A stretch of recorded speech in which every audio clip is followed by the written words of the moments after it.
What do you mean I'm not done yet? Okay. I'm doing 2 videos. Video number 3. This video will cover the components of physical security, core security principles, and the need for server protection. Physical security typically pertains to the securing of a physical drive or system setup or the room that it's contained in. Now, from a system layer of things, this is primarily done by securing the hardware, disabling I/O ports, securing printers, or straight up padlocking the case shut. They're called Kensington locks and they're actually kind of cool. Now, of course, securing the system is only really good if nobody can take it. So that's why securing a place like a server room is a good idea. Typically, these places are secured with things like video surveillance and not in a single point of entry, but through a layered system where it takes more than one door, one lock, or one camera for a person to pass by to get into and or out of the place. But there are some people who think they live in the world of Mission Impossible, which is why the layered security approach is not foolproof, and disabling hardware in the server itself is a good practice. This essentially prevents a person who does gain access to the server from plugging in their own USB keys or inserting their own optical media, etc., otherwise gaining access to the machine. Some people just don't care if they're caught. But of course, the best practice is backups. Make sure that you've backed up your data. Don't keep it all in one place at one time, one copy for the masses. Don't do that. It's not the One Ring. There will be no fellowship request to get it back. And one of the core security principles is user minimum privileges. What this means is that a ground level worker, user of a system, should not have access to every device on the network. Only access to the things that pertain directly to their work as a business need, what they need in order to do their job. And this goes all the way up the chain to the top. Now, the second core rule is don't trust user input. Don't trust that they will enter exactly what you want or expect them to, let alone what you tell them to. Because they won't.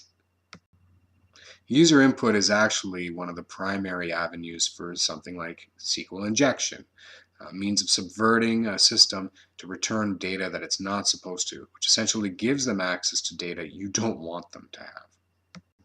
Now, we've been talking about how to secure a system specifically. Well, what about the ones that it's networked to? Having a system networked with a computer that's unsecured is essentially just let the window open. Sure, the door is shut and triple locked, but it can just come in anyway.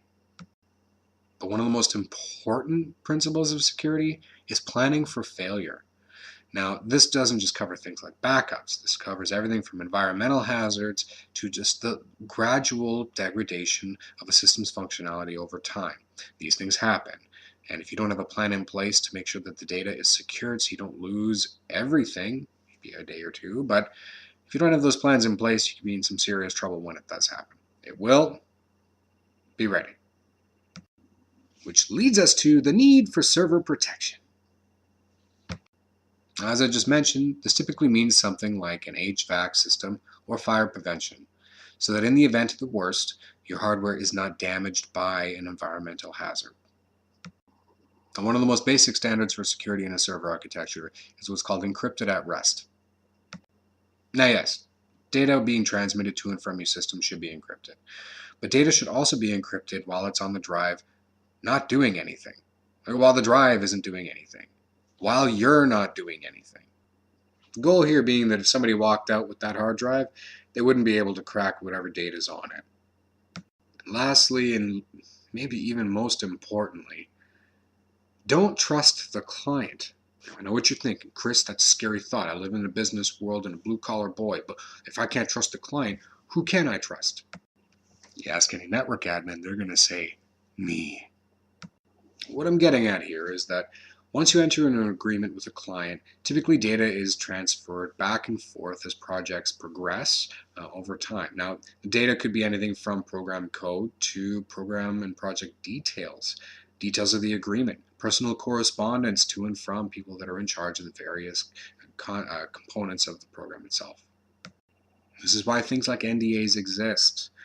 Clients, while yes, they have a legitimate vested business interest in the data itself and the security thereof, Not everybody that works for the client is going to be on the same page. Now, what's the point of all this? The point is to be aware of your environment and the people that surround you. Be careful and safe with the data that you're in charge of, the data you handle or transmit, the information that you're given as well. But don't forget to have fun out there. Alright, well I think that's it for video number 3. I'm going to call it a day. You guys take care. How's that? Good? Yeah? We're done? Awesome. Alright. Get this shirt off. Why is this tie so tight?